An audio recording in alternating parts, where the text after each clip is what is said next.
Armando N., de 24 años de edad. Así fue identificado el joven que fue asesinado a golpes por un grupo de presuntos cadeneros del antro híbrido Nightclub en la colonia Juárez, cerca del edificio de la Secretaría de Seguridad Ciudadana. El hermano de la víctima denunció que al salir del centro nocturno fueron perseguidos por sujetos de seguridad, localizado en Florencia 56.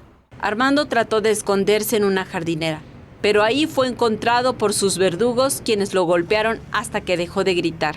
De acuerdo con el parte de la policía, a las 5:08 del domingo se recibió un reporte de emergencia.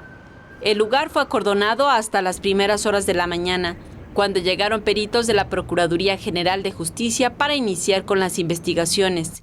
Híbrido Nightclub dio a conocer que por cuestiones ajenas permanecería cerrado el domingo. Este día, el lugar no presentó sellos de clausura. Saray Mariscal, 21 Noticias.